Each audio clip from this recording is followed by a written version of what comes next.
Raíces y alas.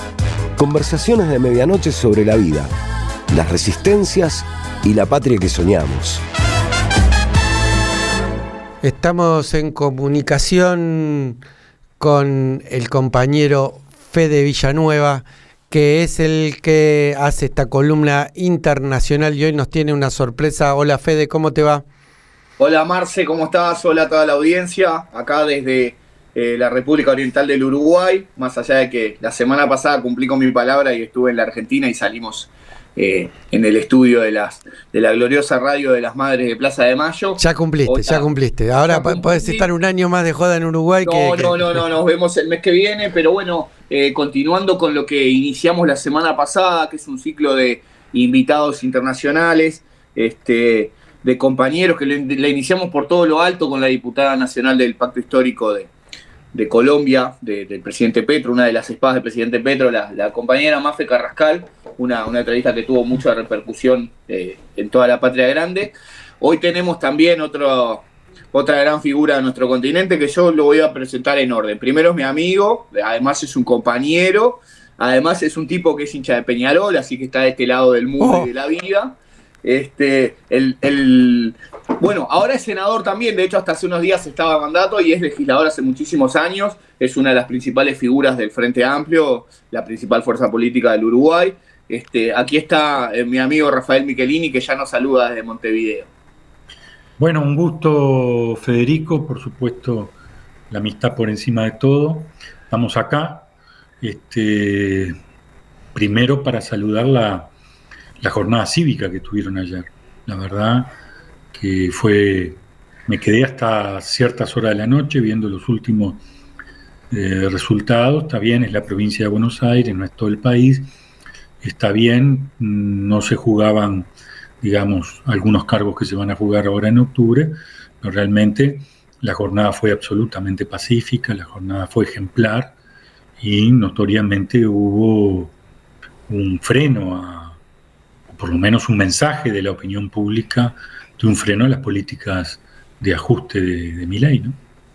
Sí, acá estamos exultantes porque en los grandes medios de comunicación siempre se nos presentaba y cada vez que gobierna la derecha pasa lo mismo, como que eran invencibles, que podían quedarse en la Argentina por vía electoral durante muchos años más y la mar en coche. Y la verdad es que, como decíamos fuera del aire recién con Fede, que no hay que subestimar al peronismo y el peronismo siempre tiene capacidad de dar respuesta aun cuando alguien crea que ya está para extenderle su certificado de función. ¿Y cómo están las cosas allá en Uruguay? Uruguay es Uruguay, ¿no? O sea, la política uruguaya es un poquito más aburrida que en el resto de la Argentina. El mundo es más aburrido que Argentina, porque en Argentina pasan en una semana las cosas que en el mundo pasan en un año, más o menos. Exacto. Y nosotros tenemos un lugar privilegiado para verlos y para angustiarnos también cuando es así. Pero lo cierto es que se está presentando el presupuesto más grande de toda la historia uruguaya. Hubiéramos querido más, pero es el presupuesto más alto de toda la historia del Uruguay, con una fuerte presencia de recursos para las políticas sociales, desde la perspectiva de lo que es la infancia, de lo que es la gente en la calle, e incluso el tema de la seguridad en los barrios, digamos, de menos recursos. Eso nos llena de orgullo. El gobierno es un gobierno de izquierda, a la uruguaya, que vamos pasito a paso, pero siempre consolidando el paso que damos. El Frente Amplio es la fuerza más grande del Uruguay, oscila entre un 42 y un 46% de todo el país. La fuerza que lo sigue más cercana debe andar en el 26-27%, y además un nivel de penetración en territorio como difícilmente podamos ver en otros países. Quizás sí en algunas provincias argentinas o en algunos estados brasileros. Pero como país, el nivel de penetración en territorio es muy fuerte. Uno va a los pueblos más pequeños, más alejados, a veces son 20 viviendas y una de ellas tiene una bandera del Frente Amplio bien en alto. Nosotros hemos construido una unidad de izquierda que realmente es la envidia de muchos países. Franceses nos han dicho que lo que tenemos que cuidarlo. Incluso Argentina le cuesta construir lo que son las unidades de izquierda. Uruguay la tiene con un sistema electoral que, por supuesto, nos ayuda, pero hay una presencia permanente en el accionar del Frente Amplio que ayuda a eso. Los valores de izquierda están muy representados en el Frente Amplio, lo cuidamos como si fuera una joyita, la regamos como una planta todos los días, y naturalmente tenemos un duro debate con la derecha, respetuoso, no en los niveles de otros países, pero duro. Si fuera por ellos, todo lo resolvería el mercado y por lo tanto los más aptos, entre comillas, saldrían adelante. Hay una frase que una vez dijo el presidente de la Asociación Rural, bueno, todos no pueden ganar como Suárez. Estaba hablando del futbolista uruguayo, que naturalmente tiene un don que todos quisiéramos, pero nadie estaba hablando de que ganaran todos como Suárez. Lo que estábamos hablando es que la gente llegara a fin de mes, que la gente pudiera no estar pensando si compra 1 kilo de yerba o medio kilo de yerba, que pueda un día salir al restaurante de la esquina y poder darse un gusto. Entonces, esa lucha dura, ideológica, filosófica con la derecha la tenemos en forma permanente, como la tienen todos ustedes y en el resto de América Latina. Sí, aprovecho, Marce, Rafa, estas reflexiones que hacía el compañero Michelini. Quiero contar algunas cosas más, porque mucha gente lo conocerá, sobre todo nuestras radioescuchas, pero Rafael Michelini es hijo de Selmar Michelini, fundador del Frente Amplio. Selmar, junto con el Toba Gutiérrez Ruiz y 2 militantes más, fueron asesinados por la dictadura en Buenos Aires el 20 de mayo de 1976. Esa fecha, el pueblo uruguayo, porque esto es mucho más que el Frente Amplio, el pueblo uruguayo la ha tomado como un día para reflexionar sobre la memoria, la verdad y justicia, y es el día que hacemos la Marcha del Silencio, que ya vamos más de 30 marchas del silencio, los 20 de mayo. Rafa es un defensor de los derechos humanos y es un militante, un activista por la memoria, la verdad y la justicia de todas las víctimas de la dictadura. Pero además tenemos a el primer vicepresidente del Internacional Socialista. Aquí digo, Marce, para que aprovechemos para hacer preguntas un poquito más amplias que el espectro uruguayo nada más. Déjame contar alguna cosa, independiente de todo lo que dijo Federico, y que esa primera marcha fui uno de los convocantes. Después la marcha la convocaron los familiares de derechos humanos, pero esa primera marcha fue uno de los convocantes, y déjenme decir que se le puso de silencio por iniciativa mía, que era la forma de que no hubiera, primero, respeto a las víctimas, y segundo, que no hubiera una lucha de consignas que a veces se da mucho en la izquierda. Pero en el año 76, cuando mataron a mi padre, yo quiero que se pongan en la cabeza de mía también por un segundo. En el año 73, mi padre era una de las figuras más connotadas, senador de la República, un orador impresionante y con un nivel de convocatoria absoluta. 3 años después, mi madre, su esposa, le habían asesinado a su marido. Tenía 2 hijas presas, 2 hijos exiliados, y el resto éramos hijos chicos que tenía que salir a mantener. Entonces ese año 76 fue terrible, no solo el asesinato de mi padre, ya eso por sí, sino que tenés 2 hijas presas, tenés 2 hijos exiliados. Una de mis hermanas exiliada terminó en Suecia teniendo su hija un mes después que se había exiliado. Además de muchos hermanos, ¿verdad, Rafa? Son 11, si no recuerdo mal. Sí, mi madre tuvo 11, falleció una. De entrada nosotros siempre dijimos que éramos 10 porque éramos 10. Claro. Pero lo cierto es que éramos muchos, era una familia y todos hacíamos política. Las conversaciones en casa eran terribles. Después vino la dictadura y por suerte siempre nos convocó la unidad, esa unidad que tiene el Frente Amplio la teníamos en casa. Pero pregunten. Sí, es tremendo. Una de las cosas que quizás no se ha trabajado suficiente en esta cuestión de ir trabajando en la unidad de la patria grande es las consecuencias del Plan Cóndor, ¿no? Digamos, esta coordinación entre las dictaduras y en connivencia y si no en impulso del imperialismo norteamericano, cómo tuvieron consecuencias tremendas. Y muchas veces esas peleas de derechos humanos se hacen peleas solamente nacionales, ¿no? Pero también esto tuvo una dimensión internacional y no fue cada una de las dictaduras la que reprimió a su pueblo y que asesinó, sino también el caso de tu padre implica una comprobación de cómo en terceros países operaban también las mismas fuerzas. Y la comprobación era permanente. Por ejemplo, a mi hermana Margarita y a su esposo los agarran en Buenos Aires y 5 meses después aparecen en Uruguay. Y el mismo que había matado a mi padre se la trae a Margarita y a su esposo al domicilio de mi madre, que estaba yo tenía en ese momento 18 años, me acuerdo perfectamente cuando llegó Gabazo y le dijo a mi madre: basta de denuncias internacionales, acá está su hija. Pero era el que tenía el don de dar la vida y de dar la muerte.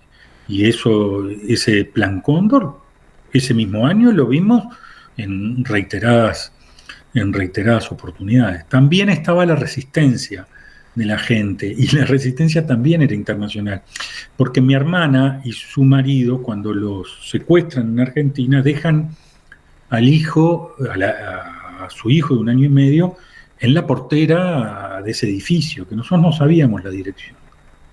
Y le dijo: este es el nieto de Salmón Michelini. Y la portera comenta en el barrio que tiene el nieto de Salmón Michelini, que le comentan a otro, que le comentan a otro, que le comenta un uruguayo, que le comenta otro uruguayo, que salta el charco, y nosotros remontamos toda esa cadena y pudimos dar con Pedrito. Si no, sería un desaparecido más en este momento. Y eso demuestra que a pesar de todo la gente ha sido maravillosa. La otra vez conversábamos con Lucía Topolaki, la esposa del Pepe Mujica, que tampoco la sociedad uruguaya, decíamos, pero para Argentina yo creo que puede ser lo mismo también. Se le dio ese lugar a las madres y a las abuelas. No estoy hablando de las que después generaron la lucha, y en el caso de las abuelas de Plaza de Mayo es excepcional, sino a cómo ellas salieron en defensa de sus hijos a pesar de que tenían poco conocimiento de la política o estaban poco politizadas. Mi madre, por supuesto, en mi casa se hablaba de mucho política, pero mi madre no era una de las politizadas. Y todas las madres que salieron en defensa de sus hijos acá en Uruguay, estoy seguro que en la Argentina, salieron porque eran sus hijas, sus hijos, salieron en defensa de su propia vida. Y después se fueron politizando, y después había que aguantarlas, ¿no?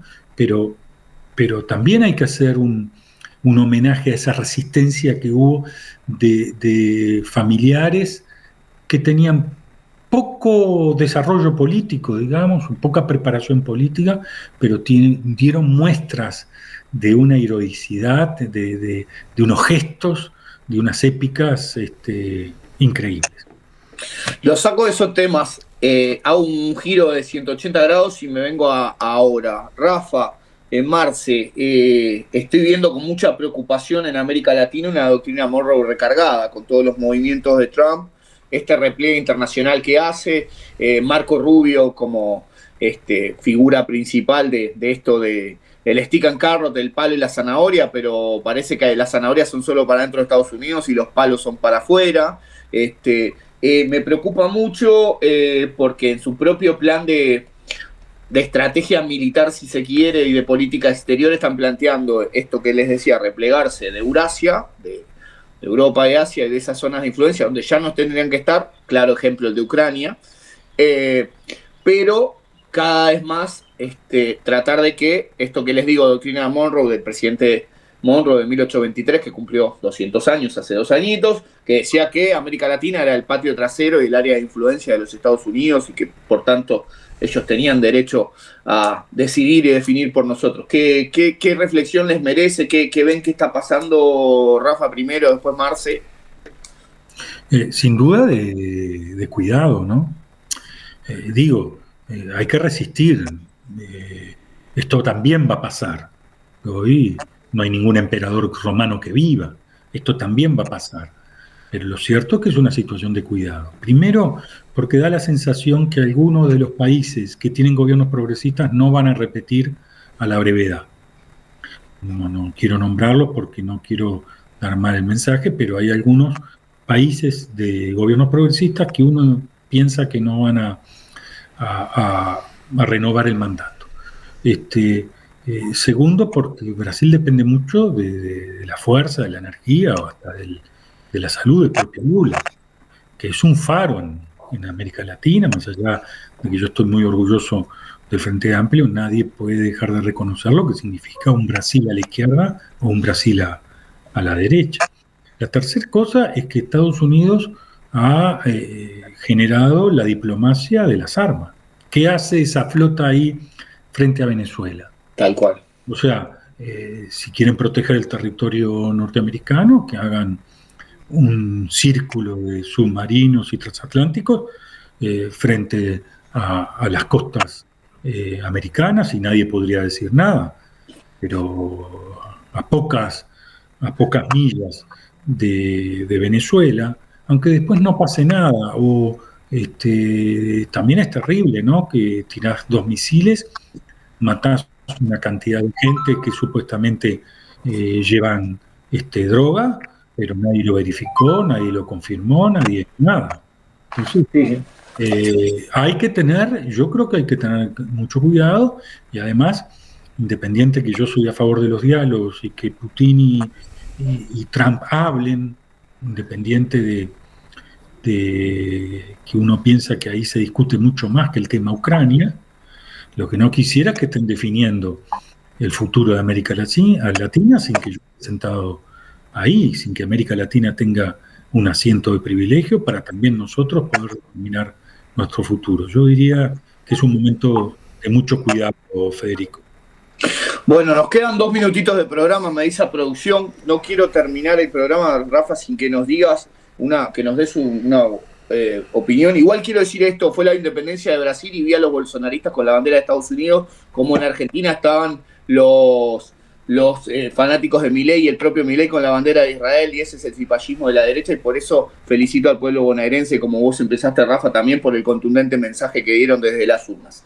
Quiero preguntarte por último, para cerrar esta entrevista, Rafa, y agradecerte el tiempo, ¿qué reflexión te merece que no haya voto en el exterior para las y los uruguayos, que junto con Surinam, siempre lo decimos con Marce, somos el único país de Sudamérica que no tiene este derecho consagrado? Es una vergüenza. Hemos luchado y se necesita una mayoría especial que blancos y colorados acá no nos las van a dar. Pero es una vergüenza. No va a cambiar mucho el resultado de una elección, pero tú le estás cercenando a los uruguayos y a las uruguayas un derecho legítimo que tienen de elegir su presidente. Nadie está hablando que puedan elegir un intendente, un edil, en lo que es las obligaciones de recoger la basura, alumbrar o hacer pavimento. Estamos hablando del presidente o presidenta de un país y sus senadores y diputados, sus legisladores. Y es sinceramente una vergüenza. Uruguay, que en temas de derechos está a la avanzada en muchas cosas, en esta tenemos una nota muy negativa.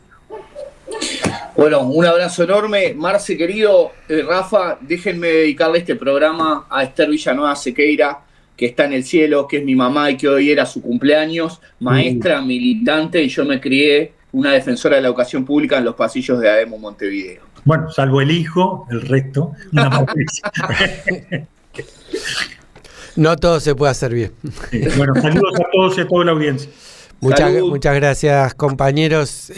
Estuvimos hablando con el senador Michelini y con Federico Villanueva, que es quien se pone al hombro LatGeo, Latinoamérica Geopolítica, en esta serie que nos está armando Fede de entrevistas a grandes personalidades de nuestra América.